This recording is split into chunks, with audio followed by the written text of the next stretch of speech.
Outro dia eu estava escutando um pregador e ele ilustrou a salvação da seguinte forma. Ele disse que a salvação é como um homem que está morrendo afogado, então ele clama por Jesus e aí Jesus salta da água, livra esse homem de morte por afogamento, o traz para o barco ou para a beira da praia e o salva da morte. Será que a salvação pode ser ilustrada dessa forma mesmo? Vamos analisar o conteúdo desse vídeo e veremos hoje 3 verdades a respeito da queda do ser humano.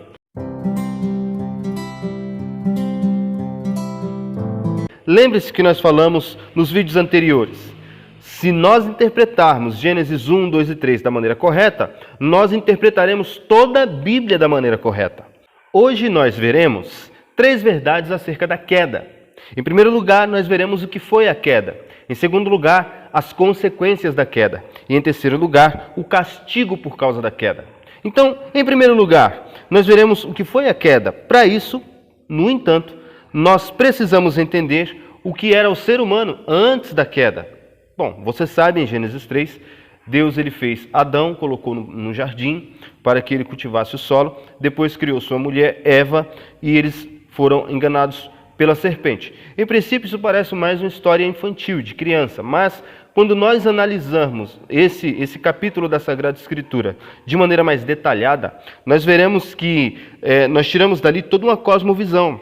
E toda a leitura da Bíblia é baseada em Gênesis 1, 2, 3, como nós estamos falando aqui. Então, precisamos entender primeiro como Deus criou Adão, como Deus criou o homem e também, por consequência, depois a mulher. Mas você vai entender por que eu estou destacando tanto a criação de Adão, do homem. Já já a gente vai falar a respeito disso. Mas, por que então, como é que Deus criou o ser humano? A gente precisa destacar em primeiro lugar isso.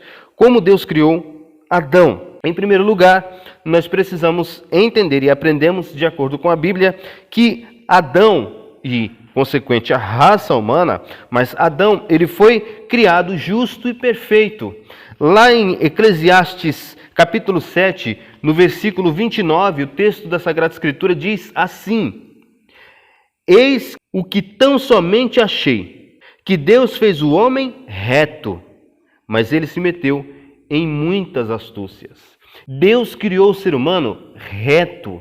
Reto aqui significa justo, com um padrão de retidão, fazendo as coisas boas e corretas. Ou seja, o ser humano ele foi criado com livre arbítrio. E o que significa livre arbítrio? Significa que ele conseguia discernir as coisas de uma maneira neutra, isenta. O ser humano foi criado neutro, com capacidade de obedecer a Deus. Então ele foi criado bom, sem pecado algum. Em segundo lugar, nós vemos aqui que ele foi criado sob uma lei. Ele estava debaixo de uma lei que está descrita em Gênesis capítulo 2, versículo 17. O texto bíblico menciona dessa forma Deus dando essa lei para Adão, para o homem, para Adão. Deus diz assim: mas da árvore do conhecimento do bem e do mal não comerás, porque no dia em que dela comeres, certamente morrerás. Se você ler um versículo antes, você vai ver que Deus ele autorizou o homem a comer de todas as árvores do jardim, só não podia comer uma. De todas as outras ele podia comer.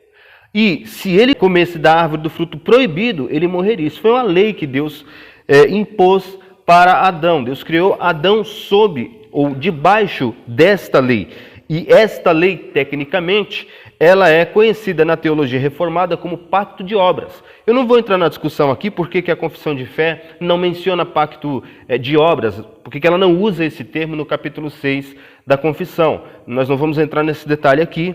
Venha, assista presencialmente na Igreja Batista Betel VN e aqui nós discutiremos o porquê não está mencionado este termo na confissão de fé. Você precisa sempre entender que aqui esse vídeo ele é um vídeo introdutório à confissão de fé, para que a gente apresente verdades gerais a respeito da nossa confissão de fé, mas fato é que, sim, concordamos com a confissão de fé, com os confessores, de que quando Deus deu a lei para o ser humano não comer do fruto proibido, ele estava fazendo com o ser humano um pacto de obras. Resumindo, Deus fez uma aliança com o ser humano, deu uma lei, fez um pacto E este pacto era pacto de obras porque dependia de uma obediência perfeita por parte de Adão. Se ele não comesse, ele viveria. Se ele comesse, ele morreria e transgrediria a lei de Deus, quebraria o pacto. Ele também foi colocado como cabeça da mulher. E aqui é importante dizer por que eu estou mencionando e destacando Adão em detrimento de Eva. Porque Adão, o homem, ele foi colocado como cabeça da mulher. Ele foi criado primeiro e foi colocado como cabeça da mulher. E não só como cabeça da mulher, no caso de Adão, ele foi colocado como cabeça de toda a raça humana, como o representante de toda a raça humana diante de Deus. O que ele fizesse valia para todos.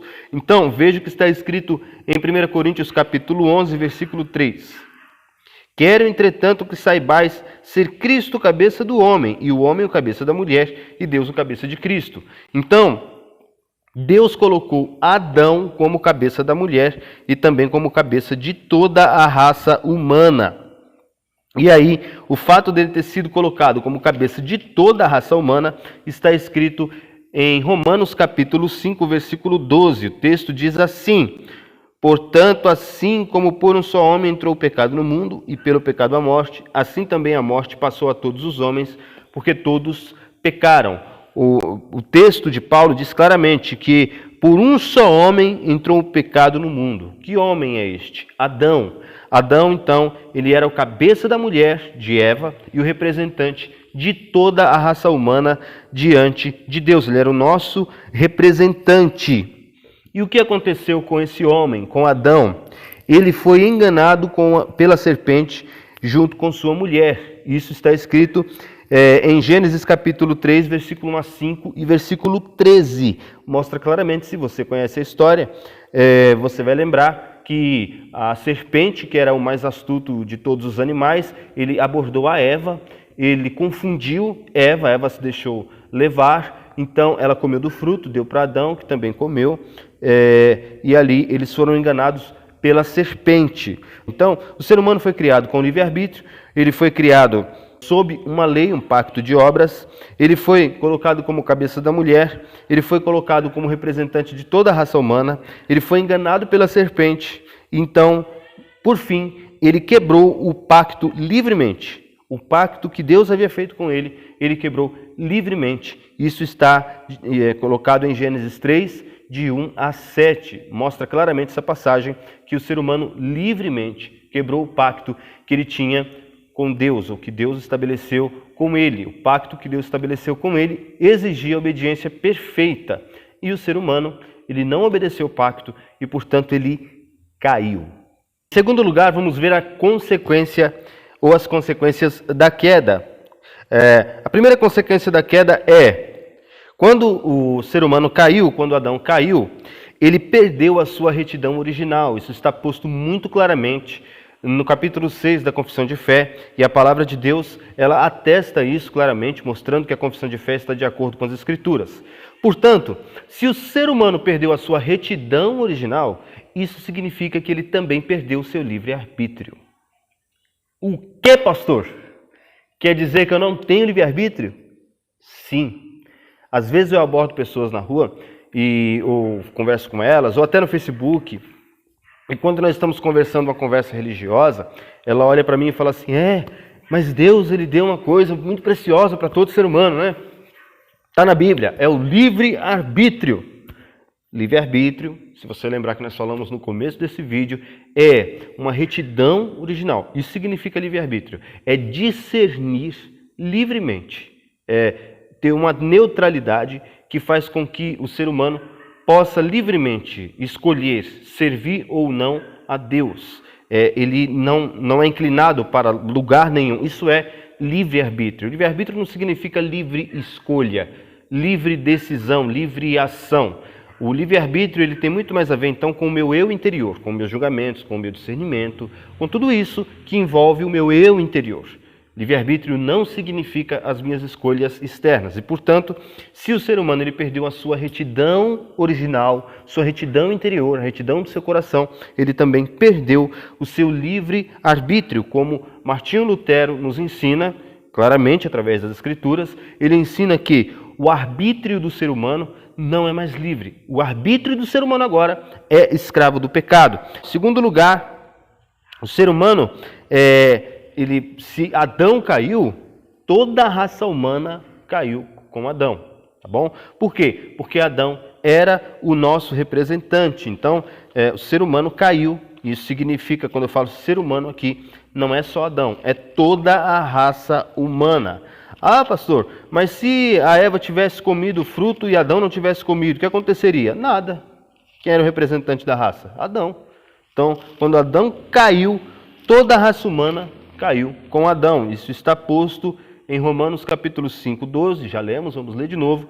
O texto diz claramente o seguinte: portanto, assim como por um só homem entrou o pecado no mundo, e pelo pecado a morte, assim também a morte passou a todos os homens, porque todos pecaram.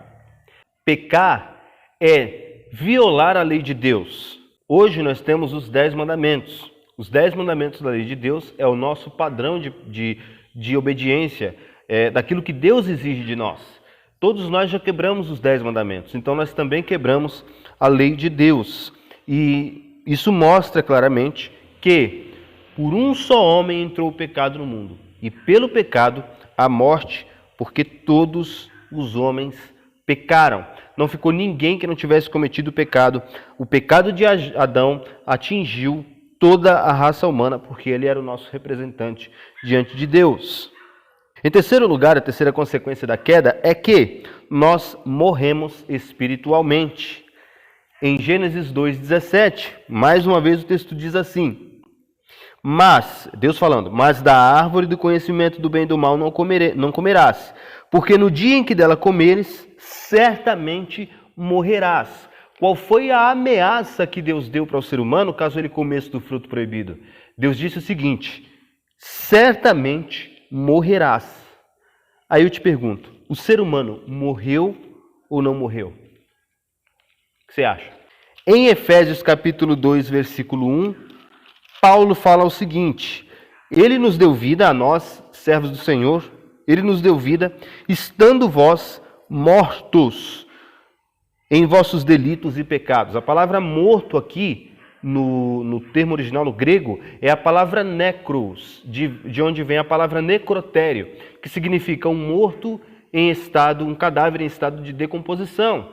Então, Paulo atesta aqui que o ser humano sem Deus, ele é um cadáver espiritualmente, que está morto e em estado de decomposição. Alguns teimam em afirmar que essa morte é apenas figurada. Não, isso aqui é apenas figurado. Não, veja bem, o ser humano não morreu. Morreu. Não é assim. Tá, mas espera aí, mas Deus falou que o ser humano morreria. E Paulo fala que nós, sem Cristo, nós estamos mortos em nossos delitos e pecados. Em que você acha que nós devemos acreditar? Eu acredito nas Escrituras, até porque teve um personagem bíblico que diz que o ser humano não morreria caso comesse do fruto proibido. Você sabe quem foi? Foi a serpente, foi Satanás. Então, qualquer pessoa que diga que o ser humano não está morto espiritualmente, esse tipo de ideia procede da serpente, procede do diabo e não de Deus, porque Deus disse que se o homem comesse do fruto proibido, ele morreria. E aí o que você acha? Deus mentiu ou não? Para mim, Deus falou a verdade. Eu acredito no que Deus diz, eu acredito no meu Deus.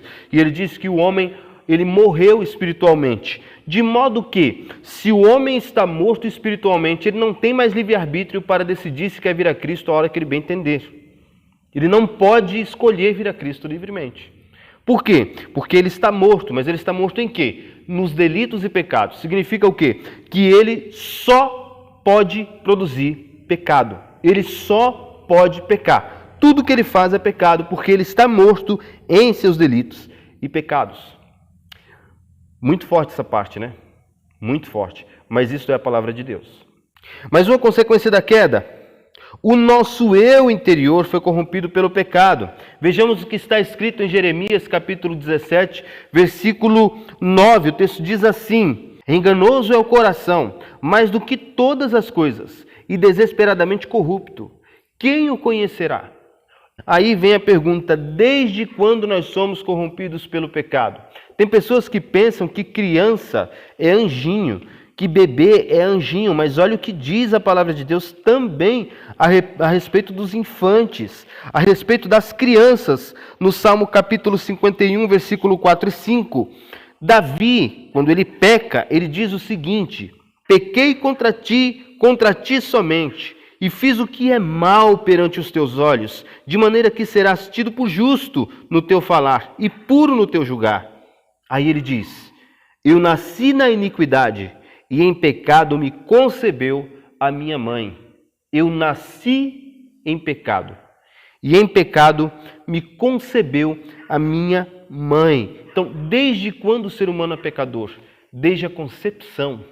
Quando a criança está sendo formada no ventre, ali está sendo formado um pecador. O pecado passou a todos os homens. A última consequência do pecado que eu gostaria de mencionar para vocês, da queda do ser humano, é que nós somos inclinados sempre para o mal. Veja o que está escrito em Isaías capítulo 64, versículo 6, um outro texto muito forte, que atesta a nossa pecaminosidade. O texto diz assim: mas todos nós somos como o imundo, e todas as nossas justiças como o trapo da imundícia. Todos nós murchamos como a folha, e as nossas iniquidades como um vento nos arrebatam. Veja só o texto, que diz o texto. A primeira parte: mas todos nós somos como o imundo, e todas as nossas justiças como o trapo da imundícia. Eu te pergunto, o que é trapo de imundícia nesse texto? Releia o texto aí, que está na tela, e verifique o que é como trapo da imundícia. Quais os nossos atos são como trapo da imundícia? O texto diz que é as nossas justiças. Ou seja, as nossas obras de justiça. A NVI coloca isso. As nossas obras de justiça são como o trapo da imundícia. Note bem então, meu amigo, não são as nossas má obras que são como um trapo da imundícia para Deus. São as nossas obras de justiça. Ou seja, o nosso coração foi tão corrompido pelo pecado que até as nossas boas obras para Deus é como algo que é imundo. Eu vou te dar um exemplo. Imagine que você chega na minha casa. Qual é o seu prato preferido? Imagina aí, o seu prato predileto. O que você mais gosta de comer? Digamos que eu te convide para almoçar na minha casa e prepare o seu prato predileto. E aí, eu chego à mesa, fiz aquele alimento, quimicamente muito bem feito, muito bem temperado, muito cheiroso, limpo, higienizado. Só que quando eu vou servir para você na bandeja, eu estou levando aquela comida que você tanto gosta, mas eu estou com a mão suja de algo bem nojento, que está empesteando a cozinha com um cheiro mau. Você vai querer comer? Não vai querer comer. Então, é isso que é as nossas boas obras para Deus. São boas obras. A esmola que a gente dá, o bem que a gente faz, tudo. São coisas boas. Em si são coisas boas. Mas elas estão sendo oferecidas por mãos que são sujas, que estão contaminadas pelo pecado. Isso que o texto está dizendo que se tornou as nossas boas obras. As nossas boas obras para Deus é trapo imundo. E olha que eu não vou nem te falar aqui o que é trapo imundo no texto, porque senão é forte. Mas, bom, só você imaginar, né? Imundo é porque não é algo que é muito limpo, é algo que é imundo. Então, o nosso coração, ele só produz aquilo que é mal, de forma que até aquilo que é bom em si está contaminado pelo pecado, por essa natureza corrompida pelo pecado, que diz não para Deus e sim para o eu. Nós somos contaminados nisso. O pecado consiste exatamente nisso, em dizer um não para Deus e um sim para o eu. E isso afeta todo o nosso ser, de maneira que todo o nosso ser, corpo e alma, está completamente corrompido pelo pecado. E nós não podemos fazer nada porque até o nosso amor, até a nossa vontade, até o nosso querer está corrompido pelo pecado. Veja, por exemplo, que Jesus disse lá em João capítulo 3, ele disse, versículo 19, ele disse que a luz veio ao mundo, mas os homens, eles amaram as trevas no lugar da luz. Então, o problema é que o nosso amor está corrompido pelo pecado. Nós amamos as trevas, nós naturalmente amamos aquilo que é errado. Esse é o problema do ser humano. A terceira verdade a respeito da queda é o castigo da queda. A queda trouxe castigos. Qual foi o castigo da queda? Em primeiro lugar, desde a concepção, fomos expostos às misérias desta vida. Desde a nossa concepção. Por que existem doenças? Por causa da queda. Por que existem traumas nessa vida? Por causa da queda. A natureza, a Bíblia fala que depois que o ser humano ele foi expulso do paraíso, a natureza deu espinhos e ervas daninhas. Espinho todo mundo sabe o que é. E erva daninha é um tipo de mato que serve apenas para sugar a vitamina da plantação, não serve para mais nada além disso. Então, a natureza como um todo, ela foi corrompida por causa do pecado de Adão, que era o representante da raça. Então, desde a nossa concepção, desde que nós estamos no ventre, nós já somos expostos às consequências e à miséria do pecado, né? A consequência da queda. Por que existem abortos espontâneos? Por causa da queda. Por que fetos foram ou são muitas vezes diagnosticados com doenças? Fetos. Por quê? Por causa da queda. A segunda consequência da queda é que nós nascemos escravos do pecado. Lembra? Somos livres? Como assim livres? Não. Foi isso que Jesus falou? Não. Veja, por exemplo, que está escrito em João capítulo 8, versículo 34. O texto diz exatamente assim, Jesus dizendo.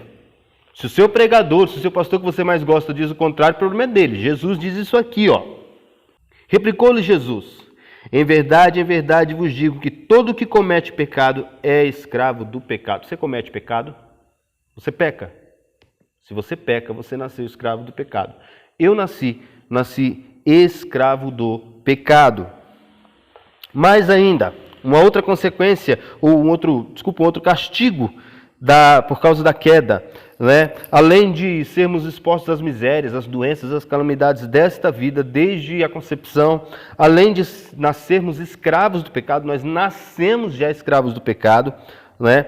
Também nós nascemos, isso aqui é a pior parte que existe, nós nascemos destinados à ira divina, ao que é popularmente conhecido como inferno. Muitas pessoas pensam que no inferno vai ter o capeta com um tridente, um garfinho, né, espetando o bumbum de quem entrar no inferno. Nada disso no inferno.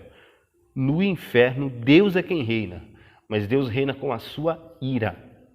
Não há amor de Deus no inferno. As pessoas que estão agora no inferno, elas estão experimentando a poderosa e horrível ira de Deus. E isso é uma consequência do nosso pecado e da nossa natureza pecaminosa. Isso está escrito lá em Efésios, no capítulo 2, versículo 1, 2 e 3.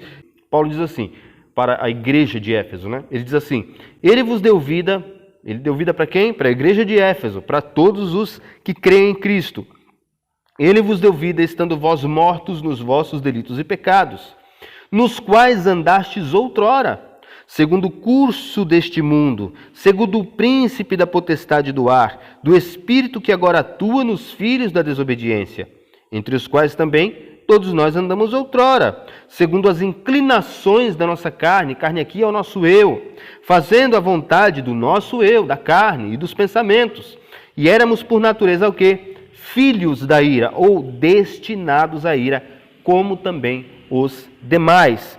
Por causa de termos nascido espiritualmente mortos, por causa da nossa natureza corrompida, totalmente corrompida pelo pecado, nós nascemos destinados à ira de Deus, que é popularmente conhecido como inferno. E tudo isso a menos que Cristo nos liberte e nos dê salvação. Do contrário, já nascemos destinados à ira divina. Você lembra da ilustração que eu disse que vi um pastor fazendo no começo do vídeo? Eu disse que vi um pastor pregando, dizendo que a salvação se assemelha a um homem que está morrendo afogado, e ele clama por Jesus, Jesus salta na água e livra esse homem de morrer afogado. Eu não concordo com essa ilustração. Você sabe por que eu não concordo com ela? Porque, segundo o Evangelho de Cristo, esse homem já morreu. Segundo o que está escrito em Efésios capítulo 2:1, o homem já está morto afogado. Ele não só está morto e afogado, ele está morto, morreu afogado em seus delitos e pecados, e está no fundo do mar, em estado de decomposição. E o que é a salvação? A salvação é uma obra tão poderosa de Jesus que ele pula dentro da água, vai até o fundo do oceano onde o corpo desse homem está, ressuscita esse homem espiritualmente e o traz para fora do mar. Isso é a salvação. Então, meu amigo, eu espero que você reconheça a si mesmo como um pecador miserável, como alguém que está morto em seus delitos e pecados. E se você reconhecer isso e buscar o Senhor Jesus de todo o seu coração, isso é sinal de vida. Se você buscar Jesus agora através desse vídeo, através desta verdade, é porque Jesus Cristo já te ressuscitou para uma vida nova com Deus. Entre em contato conosco através desse vídeo e vamos caminhar juntos para crescermos no amor de Cristo. Que Deus te abençoe e até o próximo vídeo.